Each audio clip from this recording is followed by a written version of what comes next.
لله وكفى وسلام على عباده الذين اصطفى أما بعد فأعوذ بالله من الشيطان الرجيم بسم الله الرحمن الرحيم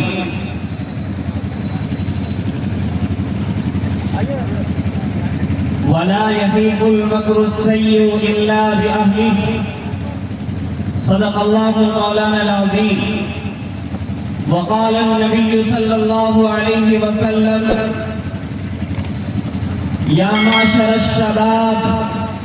من استطاع منكم الباء فليتزوج ومن لم يستطع فعليه بالصوم فإنه له وجاء وقال في موضع آخر الدنيا مزرعة الآخرة أو كما قال عليه الصلاة والسلام.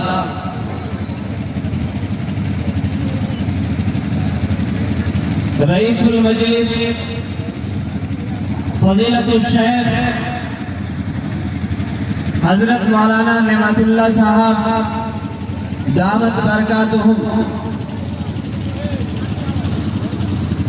اور اسٹیج پر تشریف فرما معزز علماء کرام شورائے اعزام اور دور دراز سے تشریف لائے ہوئے مہمانان کرام میری پردہ نشی ماں اور بہنوں نوجوانان اسلام دل بدل سکتے ہیں جذبات بدل سکتے ہیں دل بدل سکتے ہیں جذبات بدل سکتے ہیں ملک کے فکر و خیالات بدل سکتے ہیں دور موجود کے دن رات بدل سکتے ہیں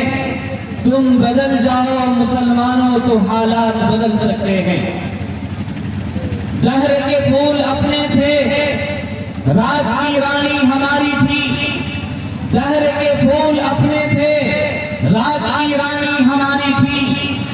یہی وہ سرزمین ہے جس پہ سلطانی ہماری تھی کسی آتنکوادی سنگٹھن کا سر نہیں اٹھا کسی آتنکوادی سنگٹھن کا سر نہیں اٹھا حدود ملک میں جب تک نگہبانی ہماری تھی جب گلستہ کو کی ضرورت پڑی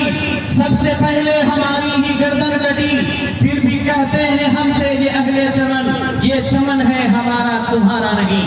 ملت اسلامیہ کے پاس مانو آج جب ہم عصر حاضر پر نظر ڈالتے ہیں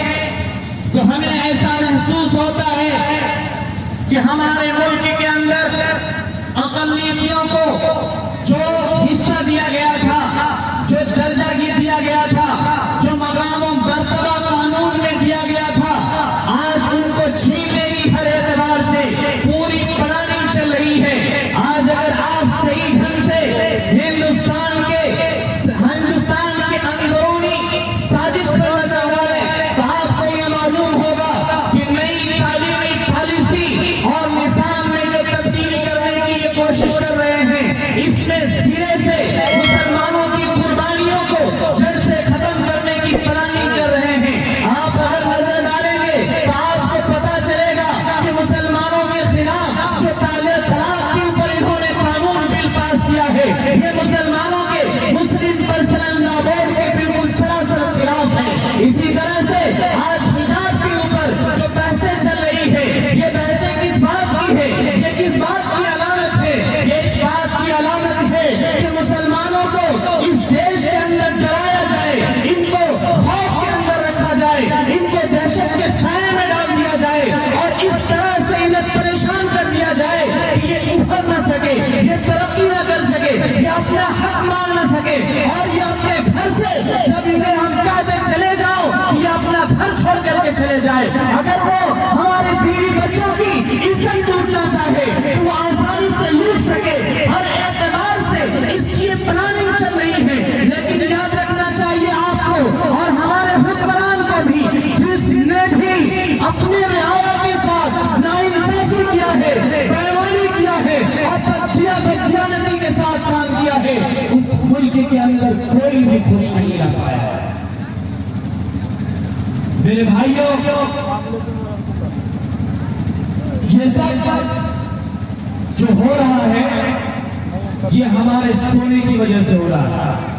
خواب غفلت میں جو ہم سو رہے ہیں یہ اسی کا نتیجہ ہے۔ اتنا بڑا پنڈال، لاکھوں روپیہ جس پر آپ نے خرچ کیا، لیکن پنڈال کی خلا یہ بتا رہی ہے اس بات کو کہ ہمیں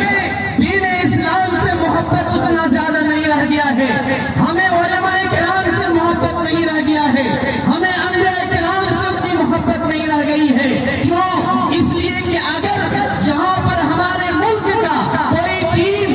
کرکٹ ٹیم کھیلنے کے لیے آ جاتی اور 12 بجے رات تک کھیلتی تو پورے علاقے کے لوگ وہاں پر جمع ہو جاتے۔ اگر کوئی ہیروئن کی یا ہیرو کی مجلس لگ جاتی تو پنڈال میں کوئی جگہ آپ کو خالی نہیں ملتا۔ اور یہ ثبوت ہے اس بات کی کہ ہم سے، ہمارے سینے سے، ہمارے دل سے ایمان نکل